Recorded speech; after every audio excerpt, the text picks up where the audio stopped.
Hello everybody, my name is Douse. Welcome to Douse Rail and welcome to another Engage review. Let's see what's pulling out of the shed today.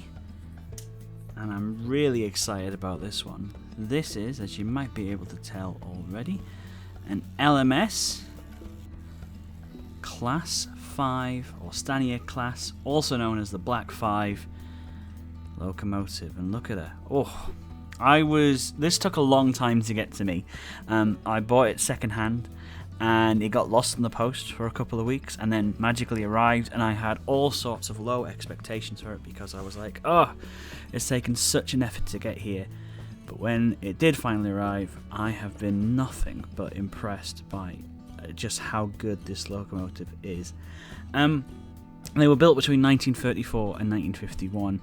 And they were so good, so popular, that a lot of them still survived till 1968, the very last days of British Rail, and 18 are preserved. 842 were made, and so of course there is plenty of models.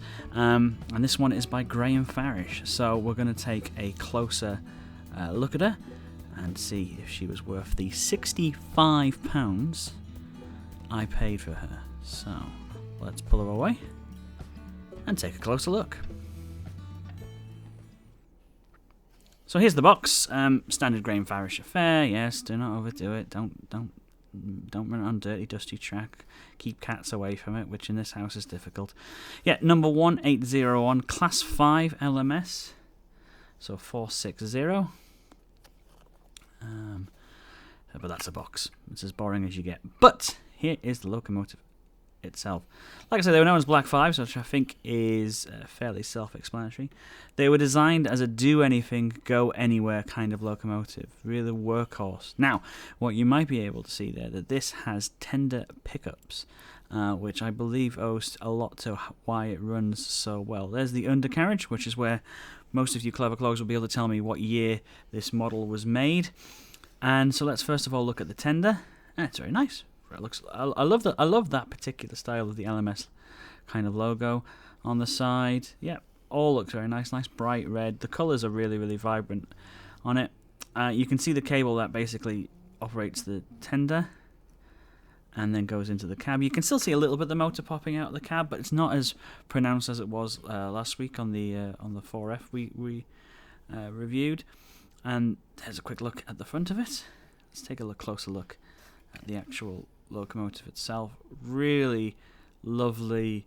I love the metalwork on the wheels and all the kind of the pistons and everything else. Just love how it doesn't feel cheap at all. Very hefty, very nice in the hands.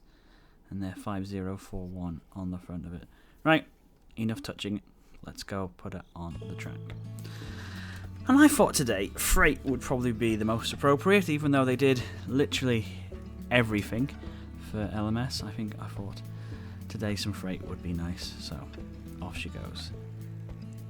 And one of the great things about this locomotive, because of the tender and because it's been so well looked after, is that it runs like a dream, especially at what I would call realistic slow speeds. Just pulls everything along just lovely.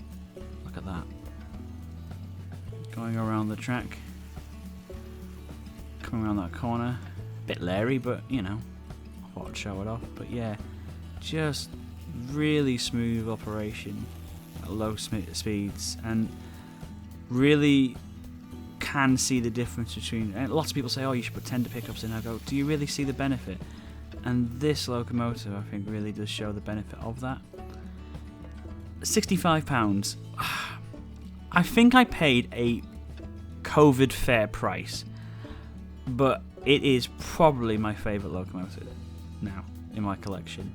I can't see her coming off the table, if I'm honest, because she looks good, she sounds good, she pulls everything really, really well, and even though it's like almost against my colourful vibe I'm trying to go for here with the locomotives, I just think she looks cracking. And they were workhorses, so you know what? I think this layout needs a workhorse, and I think this is going to be my workhorse. A big shout out to the person who sold it to me, by the way, for the persistence in making sure it got to me. They promised it worked and ran in beautiful condition, and they certainly did not disappoint. I've really enjoyed showing her to you. I'm going to let her get off now, she's got stuff to do, but thank you so much everybody for watching. I really hope you've enjoyed that. If you have, liked, subscribe. I try and do these every week, and I'll see you again soon. Bye bye.